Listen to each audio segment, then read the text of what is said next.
focus the discussion, I just want to go through a few things before we make a start. So I've got two graphs on the slide. I'm not going to give you death by PowerPoint, don't worry, but just to situate the discussion. So at the top, we have about physical activity and sport participation. So this is how active people are. This is considering if people do 150 plus minutes a week. What we can see is that the top line is non-disabled people. They are doing more physical activity and sport compared to disabled people. Disabled people are doing less sport and physical activity compared to non-disabled people. And there is a consistent gap. You can see on the slide that it's been fairly stubborn throughout the years that we've got the data for. The slide or the graph at the bottom is inactivity. So this is measuring less than 30 minutes of physical activity and sport per week. And here we have the inverse. We have disabled people who are more inactive than non-disabled people. And again, it's a fairly stubborn trend that we've got. So about 40% of disabled people are inactive, compared to about 20% for non-disabled people.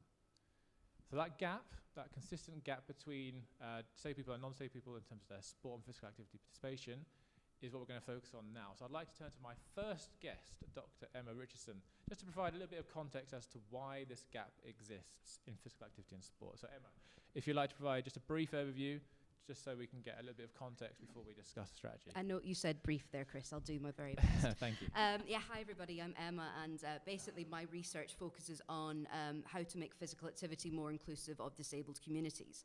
And first of all, I really want to say that, it's not the kind of case that disabled people are not as interested or not as motivated to be active.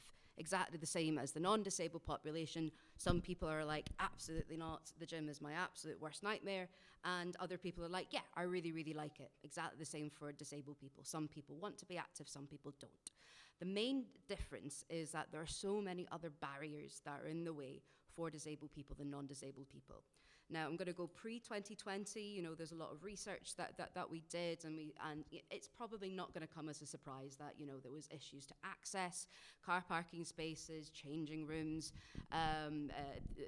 the equipment that doesn't have enough space to transfer from a wheelchair, kind of disabled toilets are on the first floor and there's stairs, etc. We knew what we were kind of dealing with then.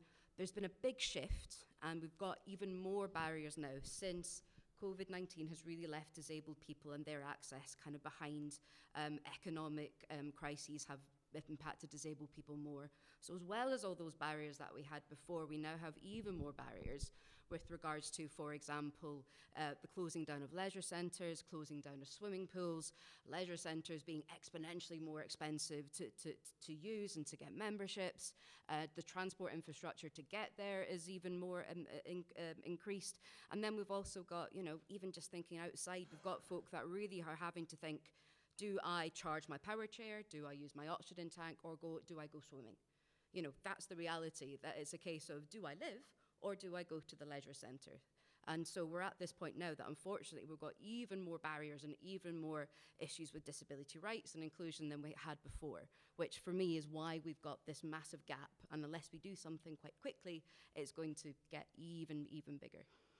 Well, thank you, Emma. That's a very thorough overview. But brief? But brief. So yeah, you did really well there. Yeah, I mean, so I think hopefully you're getting the picture that it's a complex situation. It's not just snap your fingers and everything's okay.